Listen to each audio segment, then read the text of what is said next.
আজকে আমরা সংক্ষিপ্তভাবে যে বিষয়ে খুতবা দিতে চাচ্ছি তা হচ্ছে রিজিক বৃদ্ধির আমল, অর্থাৎ কোন আমলগুলো করলে রিজিক বেড়ে যায়।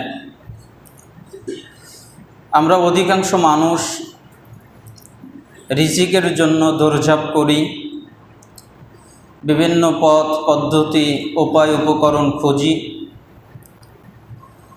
কিন্তু আল্লাহ সুবহানাহু ওয়া তাআলা তিনি রিজিকের মালিক। অতএব কেন রিজিক বন্ধ হয়ে যায়, আল্লাহ সুবহানাহু ওয়া তাআলা কেন রিজিককে সংকুচিত করে দেন, আর কোন কাজগুলো করলে রিজিক বেড়ে যায়, কোরআন এবং সুন্নাহর আলোকে আমরা জানার চেষ্টা করব। আল্লাহ তাআলা তৌফিক দান করুন। এবং সংক্ষিপ্তভাবে রিজিক বৃদ্ধির একটা আমল ইস্তেগফার, তা নিয়েও আমরা সংক্ষিপ্তভাবে কিছু কথা বলার চেষ্টা করব। আল্লাহ তাআলা আমাদের তৌফিক দান করুন। কোরআন এবং সুন্নাহ গবেষণা করে অনেক রিপিট পাওয়া যায়, কিন্তু রিপিট না করে আমি 14টি আমল পেয়েছি। অর্থাৎ কেউ যদি এই 14টি আমল করে তাহলে আল্লাহ সুবহানাহু ওয়া তাআলা তার রিজিক বাড়িয়ে দিবেন। মুসলিম মাত্রই বিশ্বাস করেন যে আয়, উপার্জন, জীবন মৃত্যু, সৌভাগ্য দুর্ভাগ্য ইত্যাদি নির্ধারিত হয়ে আছে যখন তিনি মায়ের গর্ভে ছিলেন। কারণ মায়ের গর্ভে যখন ছিলেন, 120 দিন যখন পদার্পণ করলেন, আল্লাহ সুবহানাহু ওয়া তাআলা একজন মালাককে পাঠিয়ে দিলেন। সে মালাক এসে লিখে দিলেন তার জন্ম, তার মৃত্যু, তার রিজিক, সে সৌভাগ্যবান না দুর্ভাগা, এই সব কিছুই মালাক লিখে দিলেন আল্লাহর অনুমতিক্রমে। তার ভিতরে রিজিকও লেখা আছে যে সে কি রিজিক পাবে। রিজিক বলতে আমরা কি বুঝি? আমরা মনে করি যে রিজিকের অর্থ হলো টাকা পয়সা, অর্থ সম্পদ, এটাই রিজিক। এটাও একটা অর্থ, তবে এটা পরিপূর্ণ অর্থ নয়। রিজিক বলতে আপনার কল্যাণের জন্যে, আপনার সুখে থাকার জন্যে, আপনার ভালো থাকার জন্যে যা কিছু প্রয়োজন আল্লাহ তাআলা যা কিছু ব্যবস্থা করে দেন, ওটাই রিজিক। যেমন আপনি দুটি চোখ দিয়ে দেখতে পারেন, অন্যজন দেখতে পারে না, আপনার দুটি চোখ আছে, এটা একটা রিজিক। আপনার হাত দুইটা সুন্দর আছে, এটা একটা রিজিক। আপনি সুন্দরভাবে কথা বলতে পারেন, এটা একটা রিজিক। আপনার কাজ কারবারে স্বস্তি আছে, শান্তি আছে, আপনি যেটাই করেন তার ভিতরে আনন্দ খুঁজে পান, এটা একটা রিজিক। তার মানে সার্বিকভাবে আপনার সুখে থাকার জন্যে আল্লাহ সুবহানাহু ওয়া তাআলা আপনাকে যা দেন, আপনার যা প্রয়োজন, আপনার যা লাগবে, ওটাই হচ্ছে রিজিক।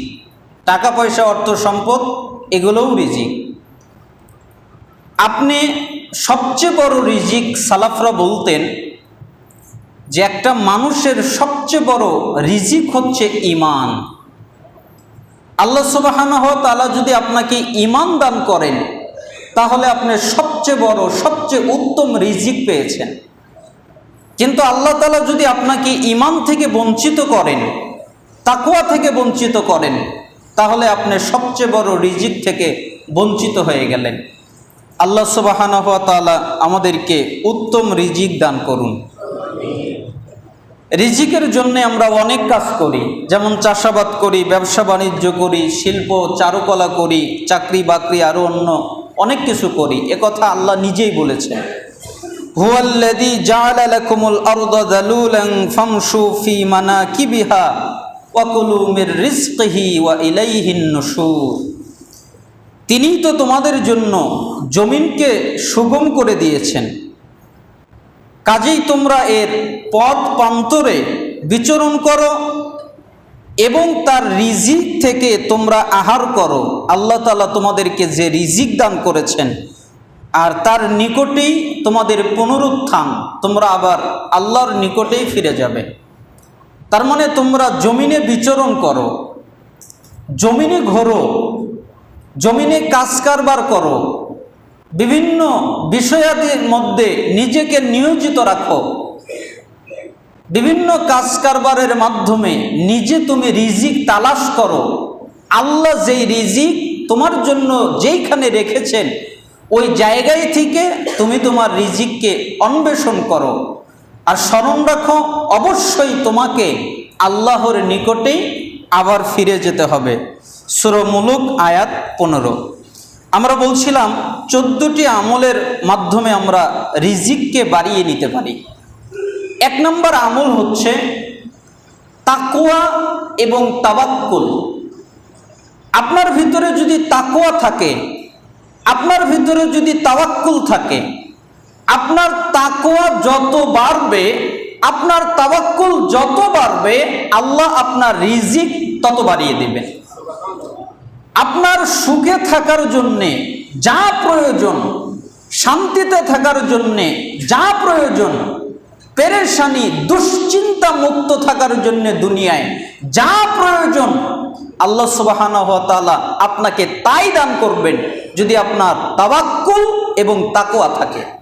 দলিল, আল্লাহর ভয় এবং তাকওয়া অবলম্বন করা, তার নির্দেশ পালন করা, তিনি যে নিষেধ করেছেন সেইগুলো বর্জন করা, পাশাপাশি আল্লাহর উপরে অটল আস্থা রাখা, তাওয়াক্কুল করা, রিজিক তালাশে তার সাহায্য প্রার্থনা করা।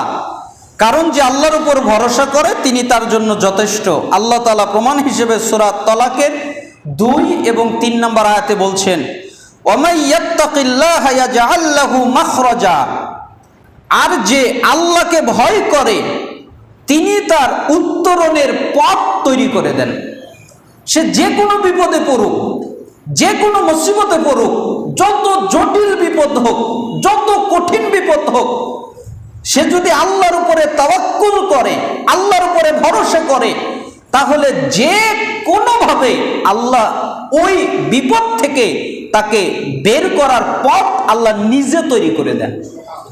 সে বুঝতেই পারে না, সে জানতেই পারে না যে কিভাবে আমি এই বিপদ থেকে বের হয়ে গেলাম, রক্ষা পেলাম। ওয়ারযুকুহু মিন হাইসু লা ইয়াহতাসিব।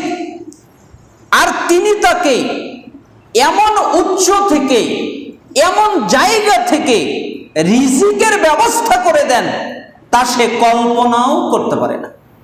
সে ভাবেই না যে আমার এই হাতে এই টাকাটা কিভাবে আসলো, আমার এই রিজিকটা কিভাবে আসলো, আমার এই কাজটা কিভাবে হয়ে গেল, আমার এই কাজটা এত সুন্দরভাবে সম্পাদন হয়ে গেল, এই লোকটা আমাকে কেন সহযোগিতা করলো। সে বুঝতেই পারে না, কারণ আল্লাহ সুবহানাহু ওয়া তাআলা তার রিজিকের পথ তৈরি করে দেন। সে যদি আল্লাহর উপরে তাওয়াক্কুল করে সে কল্পনাও করতে পারে না। ওয়ামাই ইয়াতাওয়াক্কাল আলাল্লাহ ফাহুয়া হাসবুহ।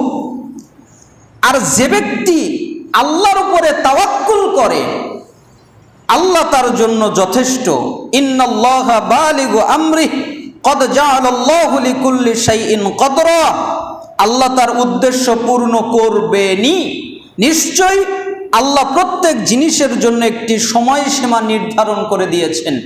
তার মানে এই আয়াত থেকে আমরা বুঝতে পারলাম, জানতে পারলাম যে আমরা যদি আল্লাহর উপরে তাওয়াক্কুল করি, আল্লাহর উপরে ভরসা করি, এই আয়াতে আল্লাহ তাআলা অনেকগুলো কথা বলেছেন। তার মধ্যে সবচেয়ে গুরুত্বপূর্ণ 2টি কথা বলেছেন। একটি কথা হলো আল্লাহর উপরে তাওয়াক্কুল করলে সে যে কোনো বিপদে পড়ুক না কেন আল্লাহ সুবহানাহু ওয়া তাআলা তাকে ওইখান থেকে উদ্ধার করে দিবেন। আর তাকে এমন রিজিক দান করবেন, এমন জায়গা থেকে সে কল্পনাও করতে পারবে না, সে জানতেও পারবে না, আল্লাহ তাকে রিজিক দান করবেন। তাহলে 1 নম্বর আমল হচ্ছে তাকওয়া, তাওয়াক্কুল অর্জন করা, করলে আল্লাহ তাআলা রিজিক বাড়িয়ে দিবেন। দ্বিতীয় আমল হচ্ছে তাওবা করা, ইস্তেগফার করা। আপনি যদি তাওবা করেন, আপনি যদি ইস্তেগফার করেন, তাহলে আল্লাহ সুবহানাহু ওয়া তাআলা আপনার রিজিক বাড়িয়ে দিবেন। অধিক পরিমাণে ইস্তেগফার এবং বেশি বেশি আল্লাহর কাছে ক্ষমা প্রার্থনা করলে রিজিক বাড়ে। আল্লাহ সুবহানাহু ওয়া তাআলা তার অন্যতম নবী ও রাসূল নূহ আলাইহিস সালামের ঘটনা উল্লেখ করে পবিত্র কোরআনের ভিতরে সূরা নূহের 110 থেকে 112 নম্বর আয়াতের মধ্যে উল্লেখ করেছেন, ফাকুলতুস্তাগফিরু রাব্বাকুম ইন্নাহু কানা গফফারা। আর বলেছি তোমাদের রবের কাছে ক্ষমা চাও, নিশ্চয়ই তিনি পরম ক্ষমাশীল। তার কাছে ক্ষমা চাইলে ইরসিলিস সামাআ আলাইকুম মিদরারা, তিনি তোমাদের উপরে মুষলধারে বৃষ্টি বর্ষণ করবেন। ওয়ায়ুমদিদুকুম বিআমওয়ালি ওয়া বানিনা ওয়া ইয়াজআল লাকুম জান্নাতি ওয়া ইয়াজআল লাকুম আনহারা। আর তোমাদেরকে ধন সম্পদ, সন্তান সন্ততি দিয়ে সাহায্য করবেন এবং তোমাদের জন্য বাগ বাগিচা দেবেন আর দেবেন নদী নালা। আল্লাহ সুবহানাহু ওয়া তাআলা কতগুলো কথা বললেন, নূহ আলাইহিস সালামকে উল্লেখ করে বললেন যে তুমি যদি ইস্তিগফার করো, ক্ষমা প্রার্থনা করো, আল্লাহ পরম ক্ষমাশীল, তাহলে তিনি তোমাকে মুষলধারে বৃষ্টি বর্ষণ করবেন। কেন? কারণ সবজির জন্যে, দুনিয়ায় যে কোনো জিনিস উপার্জনের জন্যে বৃষ্টির প্রয়োজন রয়েছে। তার মানে আল্লাহ সুবহানাহু ওয়া তাআলা এই জায়গায় ইঙ্গিত করলেন বৃষ্টির মাধ্যমে আল্লাহ তোমাকে অগণিত ফসল দান করবেন। এরপরে তিনি তোমাদেরকে ধন সম্পদ দান করবেন, তোমাদের সুখে থাকার জন্যে, শান্তিতে থাকার জন্যে যত টাকার প্রয়োজন, যত অর্থের প্রয়োজন, যত ধন সম্পদের প্রয়োজন, শান্তিতে থাকার জন্যে, সুখে থাকার জন্যে আল্লাহ তোমাকে তাই দান করবেন। আর কি করবেন? তোমাদেরকে সন্তান সন্ততি দান করবেন, যেই সন্তানের দিকে তাকালে অন্তর জুড়িয়ে যায়, হৃদয় জুড়িয়ে যায়, শান্তি অনুভব হয়, যেই সন্তানকে দেখলে ভালো লাগে, আনন্দ লাগে, কল্যাণকর মনে হয়, এইরকম সন্তান আল্লাহ তাআলা দান করবেন। সন্তানও একটা রিজিক। যতগুলো রিজিক আছে সমস্ত রিজিকের ভিতরে টাকা পয়সা তো সবচেয়ে নিম্ন শ্রেণীর রিজিক, একদম সবচেয়ে ছোট রিজিক, সবচেয়ে অল্প রিজিক টাকা পয়সা।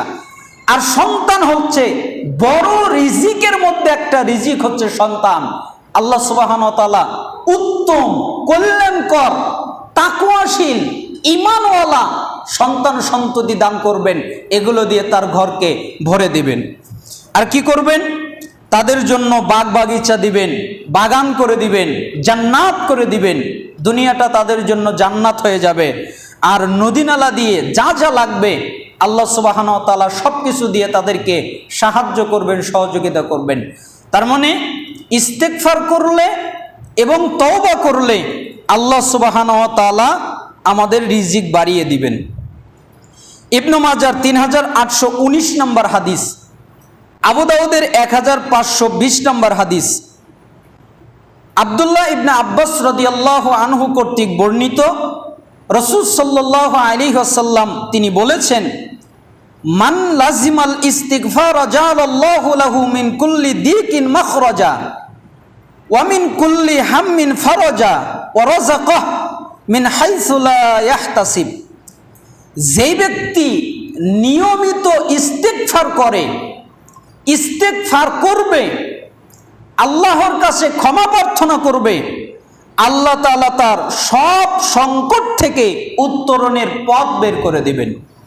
সে যতগুলো সংকটের মধ্যে আছে, যতগুলো বিপদের মধ্যে আছে, আল্লাহ সুবহানাহু ওয়া তাআলা তাকে সেখান থেকে বের করবেন এবং সব দুশ্চিন্তা মিটিয়ে দিবেন। তার যত দুশ্চিন্তা আছে আল্লাহ তাআলা সমস্ত দুশ্চিন্তা থেকে তাকে উদ্ধার করে দেবেন এবং তাকে অকল্পনীয় উৎস থেকে তার রিজিকের ব্যবস্থা করে দিবেন। এমন জায়গা থেকে তাকে রিজিক আল্লাহ তাআলা ব্যবস্থা করবেন, সে বুঝতেই পারবে না। আরেকটি হাদিস বাইহাকির 636 নম্বরে এসেছে, মান আকসারাল ইস্তিগফার জাআলাল্লাহু লাহু মিন কুল্লি হাম্মিন ফারাজা ওয়া মিন কুল্লি দিকিন মাখরাজা ওয়া রাযাকা মিন হাইসু লা ইয়াহতাসিব। একই কথা, যে ব্যক্তি বেশি বেশি ইস্তিগফার করবে আল্লাহ তাআলা তার সব সংকট থেকে, যত বিপদ আছে, যত সংকট আছে, যত মুসিবত আছে, কেউ তাকে বের করতে পারে না, কেউ তাকে উদ্ধার করতে পারে না। টাকা পয়সা অর্থ সম্পদ ক্ষমতা দিয়ে সে বের হবার কোনো পথই খুঁজে পায় না, এত জটিল কঠিন বিপদের মধ্যে আছে। এরপরেও যদি সে ইস্তেগফার করে আল্লাহ তাআলা তাকে ওই বিপদ থেকে বের করে দিবেন এবং তার যত দুশ্চিন্তা আছে, বড় দুশ্চিন্তা হোক ছোট দুশ্চিন্তা হোক, আল্লাহ তাআলা তার সমস্ত দুশ্চিন্তা মিটিয়ে দেবেন এবং তার ধারণাই নাই এমন জায়গা থেকে আল্লাহ তাআলা তার রিজিকের ব্যবস্থা করে দিবেন। তার মানে আরেকটা আমল হলো তওবা করা, ইস্তেগফার করা, তাহলে আল্লাহ তাআলা রিজিক বাড়িয়ে দেবেন। তৃতীয় আমল হচ্ছে আত্মীয়দের সাথে সুসম্পর্ক বজায় রাখা। এই আমলটা আমাদের মধ্যে নাই। আমরা অনেকেই আত্মীয়র সাথে সম্পর্ক বজায় রাখি না, আত্মীয়র সাথে আমাদের সম্পর্ক ভালো নয়, অথচ আত্মীয়র সঙ্গে সম্পর্ক বজায় রাখা সম্পর্কে আনাস বিন মালিক রাদিয়াল্লাহু আনহু তিনি বলেন, রাসূল সাল্লাল্লাহু আলাইহি ওয়াসাল্লাম বলেছেন, মান সাররাহু আন ইবসাতা লাহু ফি রিজকিহি আও ইনসাআ লাহু ফি আথারিহি ফালিয়াসিল রাহিমা। যেই ব্যক্তি কামনা করে, কি কামনা করে? তার রিজিক প্রশস্ত হোক, তার রিজিকটা বেড়ে যাক, আল্লাহ তাআলা তার রিজিকে বারাকা দান করুক, এইটা যে ব্যক্তি কামনা করে, অথবা আরো চায় তার হায়াত আয়ু আল্লাহ বাড়িয়ে দিক। যেমন তার আয়ু 30 বছর, সে চায় আমি 40 বছর বাঁচি, আমি 50 বছর বাঁচি, আমি 60 বছর বাঁচি, আল্লাহ যেন আমাকে 100 বছর পর্যন্ত বাঁচিয়ে রাখে, আল্লাহ যেন আমাকে তারও বেশি বাঁচিয়ে রাখে। যে ব্যক্তি চায় তার রিজিক আল্লাহ বাড়িয়ে দিক, অথবা যে ব্যক্তি চায় আল্লাহ তার আয়ু বাড়িয়ে দিক, তার বয়স বাড়িয়ে দিক, সে যেন আত্মীয়তার সম্পর্ক বজায় রাখে, সুসম্পর্ক রাখে। কেউ যদি আত্মীয়তার সম্পর্ক বজায় রাখে, আত্মীয়তার সাথে সুসম্পর্ক রাখে, তাহলে আল্লাহ তার রিজিকও বাড়িয়ে দেবেন, আল্লাহ তার বয়সও বাড়িয়ে দিবেন। তার মানে কত চমৎকার কথা রাসূলুল্লাহ সাল্লাল্লাহু আলাইহি ওয়াসাল্লাম বললেন। এটা বুখারীর হাদিস, 5985 নম্বরে এই হাদিসটা এসেছে।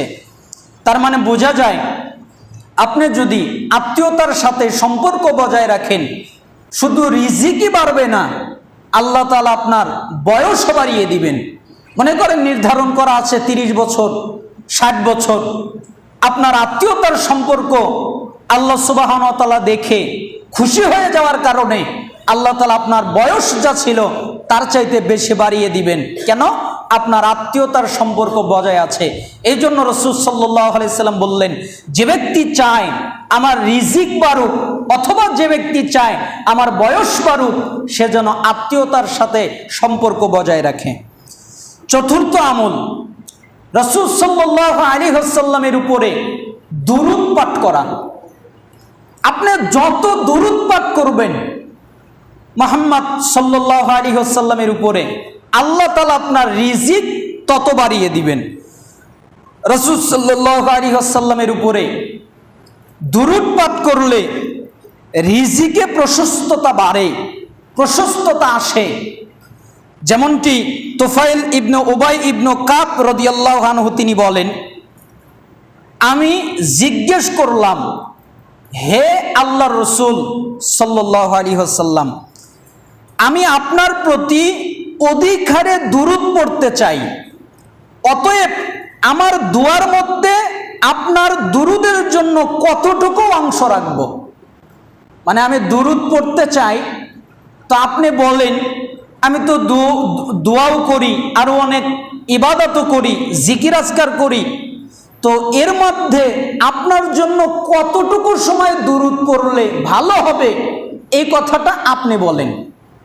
তখন রাসূল সাল্লাল্লাহু আলাইহি ওয়াসাল্লাম বললেন, তুমি যতটুকু চাও ততটুকু পড়তে পারো। কাব বললেন, আমি বললাম 4 ভাগের 1 ভাগ, মানে আমি যতগুলো ইবাদত করি, মনে করেন 3 ভাগ অন্য অন্য ইবাদত করব, আর 1 ভাগ শুধু আপনার উপরে দুরূদ পড়ব, তাহলে কি হবে? তিনি বললেন, তুমি যতটুকু চাও, তবে যদি তুমি বেশি পড়ো তবে তোমার জন্যই উত্তম। আমি তখন বললাম, আচ্ছা ঠিক আছে, অর্ধেক, মনে করেন অন্যান্য ইবাদত যত আছে সবগুলো করব, আর অর্ধেক সময় খালি আপনার উপরে দুরূদ পড়ব। তখন রাসূল সাল্লাল্লাহু আলাইহি সাল্লাম বললেন, তুমি যতটুকু চাও, তবে যদি বেশি পড়ো তাহলে তোমার জন্য আরো উত্তম। তখন কাব বললেন, আল্লাহর নবী যান, তাহলে 2/3 অংশ, মানে বেশি, আরো পাঠ করব। তখন রাসূল সাল্লাল্লাহু আলাইহি সাল্লাম আবার বললেন, তুমি যতটুকু চাও, তবে তুমি যদি বেশি পড়ো তোমার জন্য উত্তম। তখন আমি বলেই ফেললাম, আচ্ছা আল্লাহর নবী শোনেন, দুয়ার পুরোটা জুড়ে আমি খালি দুরূদই পড়ব, আমি কোনো দোয়াই করব না, দোয়াই বাদ, আমি আর কোনো দোয়াই করব না, খালি দুরূদই পড়ব, আপনার উপরে খালি দুরূদই পড়ব সব সময়। 4 ভাগের 1/4 ভাগের 4 ভাগই দুরূদ পড়ব, আর কোনো কাজই করব না। এখন কি হবে? তখন তিনি বললেন, তাহলে তো তোমার ঝামেলাও মিটে গেল, তাহলে তো তোমার প্রয়োজনও ফুরিয়ে গেল, তাহলে তো তোমার গুনাহও ক্ষমা হয়ে গেল। মানে তুমি কি চাও? তুমি যত ঝামেলায় থাকবে আল্লাহ সব থেকে তোমাকে মুক্তি করে দিবেন। তোমার যত প্রয়োজন লাগবে আল্লাহ সবকিছু পূরণ করে দিবেন। তোমার যত গুনাহ আছে আল্লাহ সবকিছু ক্ষমা করে দিবেন, তুমি যদি শুধু দুরূদই পাঠ করো।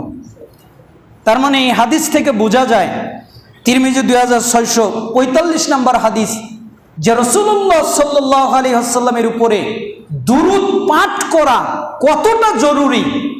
এই জন্য আপনাদের কাছে অনুরোধ থাকবে, সবচেয়ে বেশি রাস্তাঘাটে হাঁটতে চলতে রাসূলুল্লাহ সাল্লাল্লাহু আলাইহি ওয়াসাল্লামের নাম শুনলে তো দুরূদ পড়া ওয়াজিব। কেউ বলে যে না, এটা একবার ওয়াজিব আর বাকিবার সুন্নাত, তা নয়। রাসূলুল্লাহ সাল্লাল্লাহু আলাইহি ওয়াসাল্লামের নাম শুনলেই দুরূদ পাঠ করা প্রত্যেক মুসলমানের জন্য ওয়াজিব। যদি তারা পাঠ না করে, রাসূল সাল্লাল্লাহু আলাইহি সাল্লাম হাদিসের মধ্যে তাদেরকে বড় কৃপণ বলেছেন, তাদেরকে বখিল বলেছেন, এবং তাদেরকে আরো অনেক ধিক্কার দিয়েছেন। এই জন্য আমরা বেশি বেশি দুরূদ পাঠ করব। আল্লাহ সুবহানাহু ওয়া তাআলা আমাদেরকে দুরূদ পাঠ করে কল্যাণ অর্জন করার তৌফিক দান করুন। আলহামদুলিল্লাহি ওয়াহদা ওয়াসসালাতু ওয়াসসালামু আলা রাসূলিল্লাহ, আম্মা বাদ। সমস্ত প্রশংসা আল্লাহ তাআলার জন্যে, সালাত এবং শান্তি বর্ষিত হোক আমাদের প্রিয় নবী মুহাম্মদ সাল্লাল্লাহু আলাইহি সাল্লামের উপরে। আমরা বলছিলাম রিজিক বৃদ্ধির আমল, কি করলে রিজিক বেড়ে যায়। রিজিক বৃদ্ধির জন্য আরেকটা আমল হচ্ছে আল্লাহর রাস্তায় ব্যয় করা। আপনি যদি আল্লাহর রাস্তায় ব্যয় করেন, মানুষ মনে করে যে দান করলে মনে হয় রিজিক টাকা পয়সা কমে গেল, অথচ তা নয়। আপনি যদি দান করেন আল্লাহ তাআলা আপনার রিজিক বাড়িয়ে দেবেন। আল্লাহ তাআলা নিজেই বলছেন, কুল ইন্না রাব্বি ইয়াবসুতুর রিজকা লিমান ইয়াশাউ মিন ইবাদিহি ওয়া ইয়াকদিরু লাহু ওয়া মা আনফাকতুম মিন শাইইন ফাহুয়া ইউখলিফুহু ওয়া হুয়া খায়রুর রাযিকিন। হে নবী, আপনি বলুন, নিশ্চয় আমার রব তার বান্দাদের মধ্যে যার জন্য ইচ্ছা রিজিক প্রশস্ত করে দেন, যার জন্য ইচ্ছা রিজিক সংকুচিত করে দেন। আল্লাহ তাআলা চাইলে কাউকে ধনী বানিয়ে দেন, আবার চাইলে কাউকে গরিব বানিয়ে দেন। আর তোমরা যা কিছু আল্লাহর জন্য ব্যয় করো, দান করো, তিনি তার বিনিময় তোমাদেরকে অবশ্যই দেবেন, আর তিনিই হচ্ছে উত্তম রিজিক দাতা। সূরা সাবা আয়াত 39। তার মানে দান করলে রিজিক বাড়ে। রিজিক বাড়ার আর একটা আমল হচ্ছে বারবার হজ করা, বারবার উমরা করা। আপনার যদি সামর্থ্য থাকে তাহলে আপনি বারবার উমরা করেন।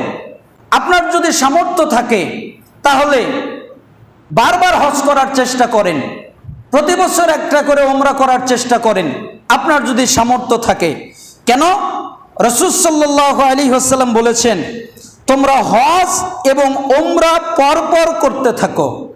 একবার উমরা করেছো আবার করো, আবার করেছো আবার করো, হজ করেছো আবার করো, আবার করো। তাহলে কি হবে? কেননা তা অভাব এবং গুনাহ দুইটাই দূর করে দেয়। তোমাদের অভাবও থাকবে না, তোমাদের গুনাহও থাকবে না। কিভাবে জানো? যেমন দূর করে দেয় কামারের হাপড়, লোহা, সোনা এবং রূপার ময়লাকে। যেরকম কামার লোহা থেকে, সোনা থেকে, রূপা থেকে বাড়িতে বাড়িতে ময়লাগুলো দূর হয়ে যায়, ঠিক তুমি যদি হজ করো এবং উমরা করো তাহলে আল্লাহ তাআলা তোমার গুনাহ ক্ষমা করে দিবেন এবং তোমার রিজিকও বাড়িয়ে দেবেন, অভাবও দূর করে দিবেন। তার মানে রিজিক বৃদ্ধির আরেকটা আমল হচ্ছে বারবার হজ করা, উমরা করা। 7 নম্বর আমল হচ্ছে দুর্বলদের প্রতি সদয় হওয়া এবং সদাচরণ করা। যারা গরিব, যারা অভাবী, আপনি তাদের উপরে সদয় হবেন, আপনি তাদের উপরে, তাদের সাথে সুন্দর আচরণ করবেন। কেন? মুসআব ইবনে সাদ রাদিয়াল্লাহু আনহু যুদ্ধ জয়ের পর মনে মনে কল্পনা করলেন, তিনি হয় বীরত্ব এবং শৌর্য বীর্য হেতু অন্যদের চেয়ে নিজেকে বেশি মর্যাদাবান মনে করলেন, যে আমি তো অনেক বীর, আমার অনেক ক্ষমতা, এই কারণে আমি যুদ্ধে বিজয়ী হলাম, বিজয় লাভ করলাম।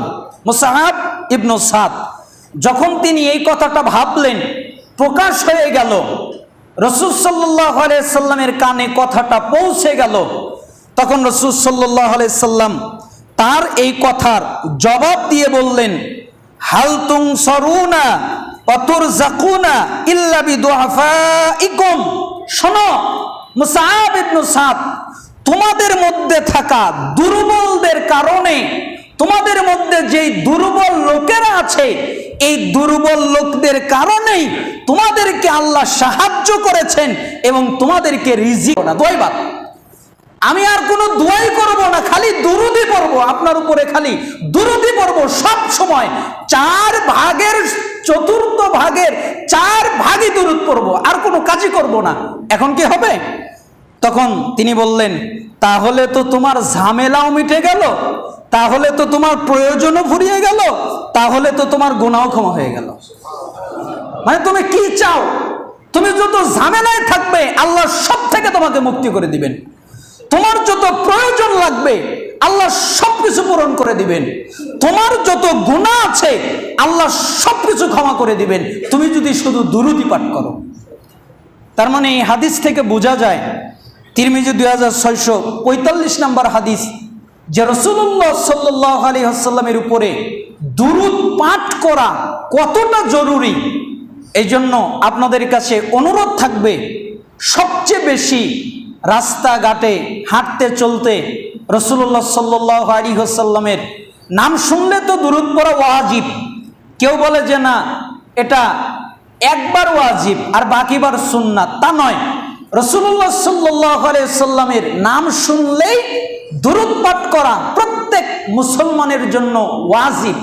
যদি তারা পাঠ না করে, রাসূল সাল্লাল্লাহু আলাইহি সাল্লাম হাদিসের মধ্যে তাদেরকে বড় কৃপণ বলেছেন, তাদেরকে বখিল বলেছেন এবং তাদেরকে আরো অনেক ধিক্কার দিয়েছেন। এই জন্য আমরা বেশি বেশি দুরূদ পাঠ করব, আল্লাহ সুবহানাহু ওয়া তাআলা আমাদেরকে দুরূদ পাঠ করে কল্যাণ অর্জন করার তৌফিক দান করুন। আলহামদুলিল্লাহি ওয়াহদা ওয়াসসালাতু ওয়াসসালামু আলা রাসূলিল্লাহ, আম্মা বাদ। সমস্ত প্রশংসা আল্লাহ তাআলার জন্যে, সালাত এবং শান্তি বর্ষিত হোক আমাদের প্রিয় নবী মুহাম্মদ সাল্লাল্লাহু আলাইহি সাল্লামের উপরে।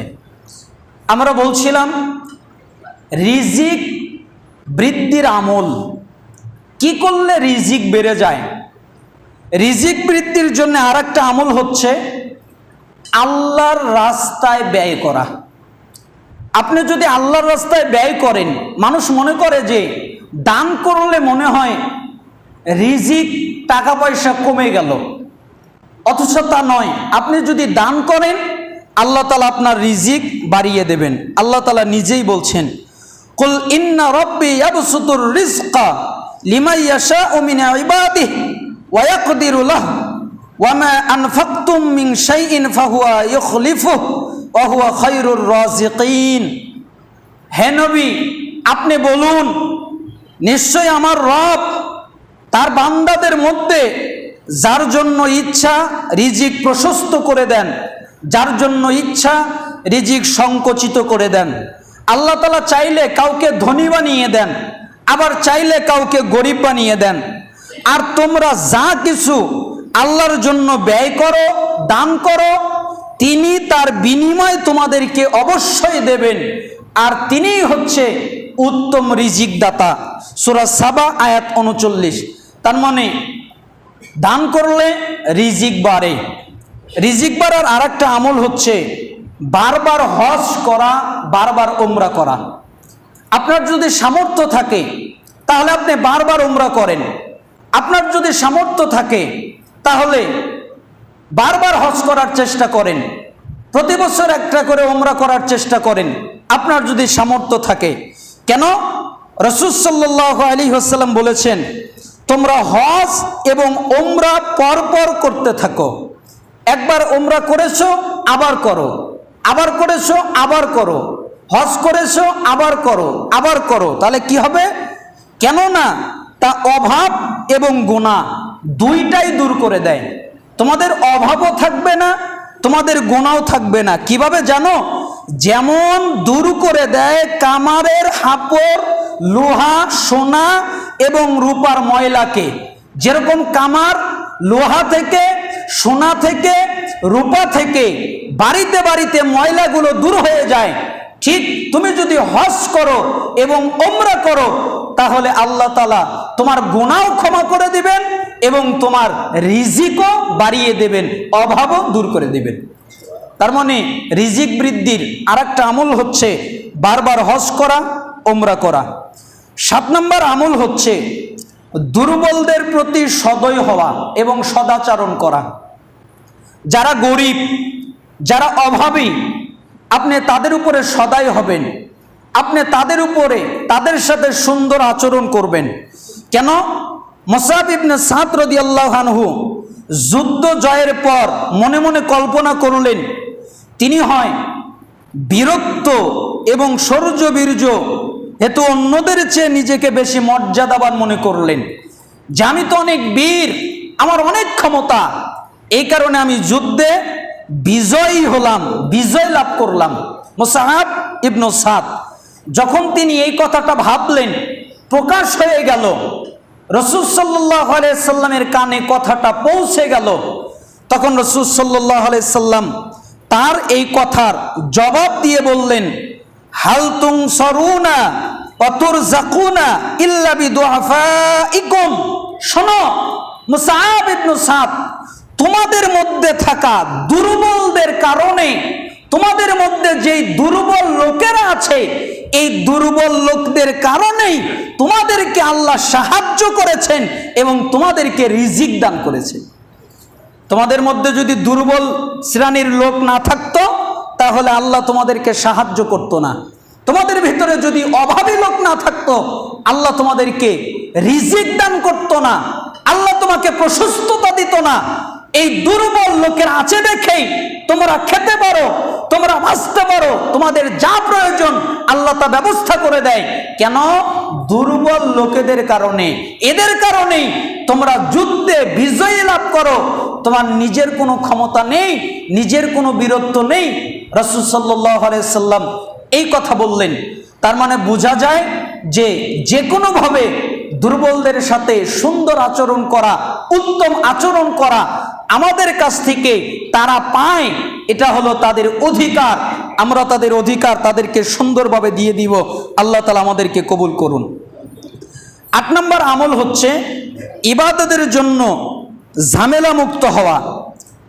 অর্থাৎ আপনি যদি একমাত্র আল্লাহর জন্যে ইবাদতে ধাপিত হন, তাহলে আল্লাহ তাআলা আপনার রিজিক বাড়িয়ে দিবেন।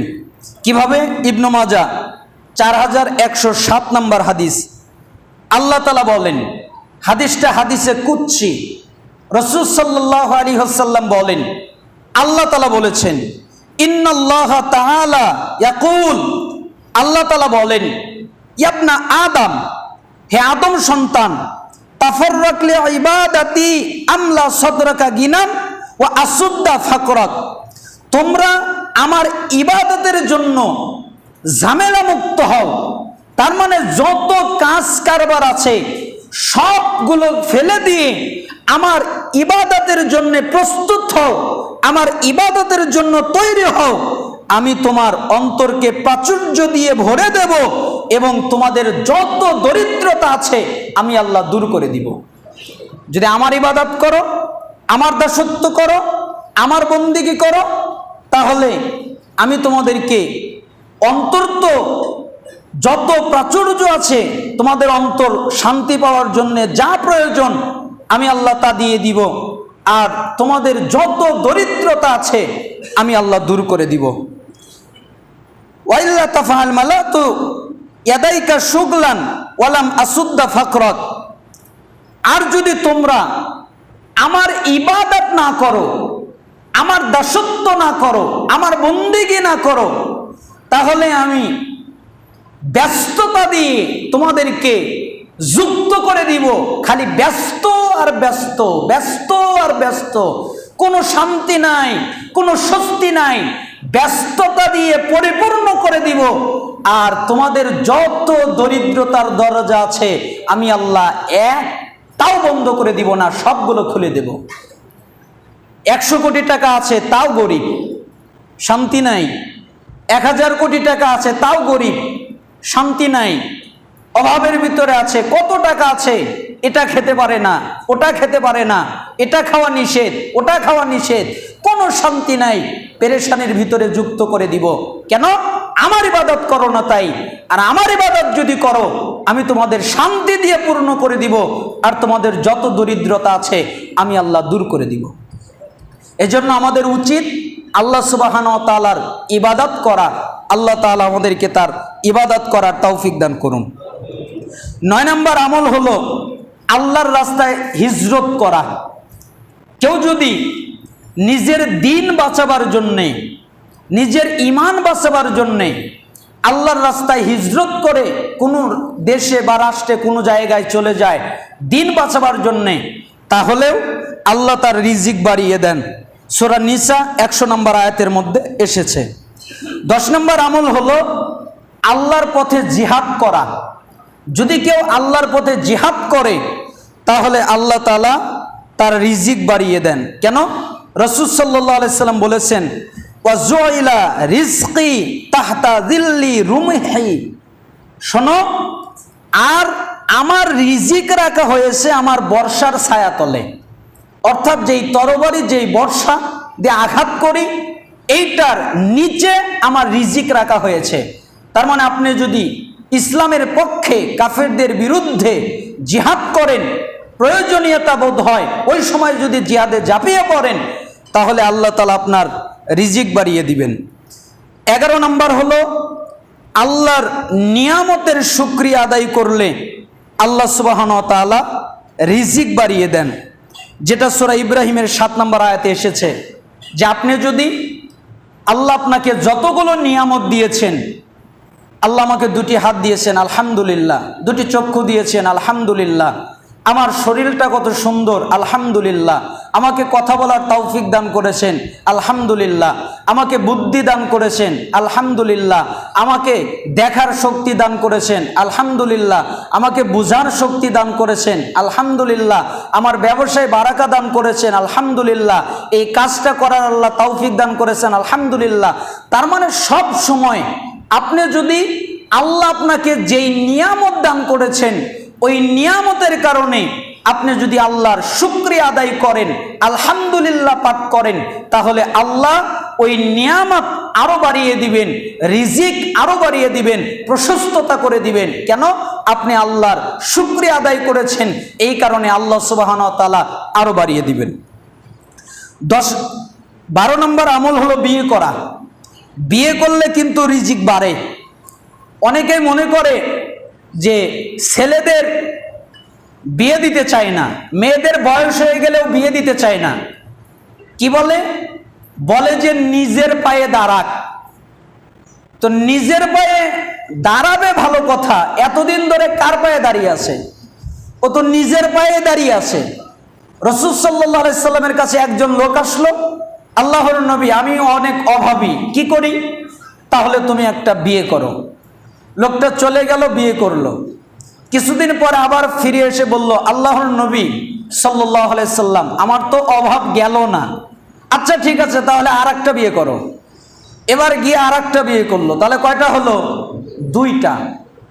কিছুদিন পরে আবার আসলো, ইয়া রাসূলুল্লাহ সাল্লাল্লাহু আলাইহি সাল্লাম, আমার তো অভাব গেল না, কি করব? আচ্ছা ঠিক আছে, তাহলে তুমি আরেকটা বিয়ে করো। সে গিয়ে আরেকটা বিয়ে করলো, তাহলে হলো 3টা। এরপরে কিছুদিন পরে আবার আসলো, আল্লাহর নবী সাল্লাল্লাহু আলাইহি সাল্লাম, আমার তো অভাব অন্টন গেল না, কি করব? আচ্ছা ঠিক আছে, তুমি তাহলে আরেকটা বিয়ে করো। সে গিয়ে চতুর্থটা বিয়ে করলো, চতুর্থ বিয়ে করলো, 4টা বিয়ে করলো। এরপরে কিছুদিন পরে রাসূল সাল্লাল্লাহু আলাইহি সাল্লামের সাথে দেখা হলো। তখন সে বলল, আল্লাহর নবী, আমি এখন ধনী হয়ে গেছি, আমার টাকা পয়সার অভাব নেই। তার মানে বিয়ে করলে আল্লাহ রিজিক বাড়িয়ে দেয়, আল্লাহ বারাকা দান করেন। এই জন্য সন্তানদেরকে অল্প বয়সে বিয়ে করিয়ে দিবেন। আল্লাহ তাআলা রিজিকের মালিক, ব্যবস্থা করে দিবেন।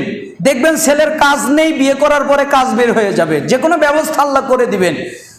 এখনের যুগ এত জটিল, 10টা প্রেম যদি করে, অবৈধ সম্পর্ক যদি করে, বাপ মা কিছু বলে না, ওটা বয়সের দোষ, করতেই পারে।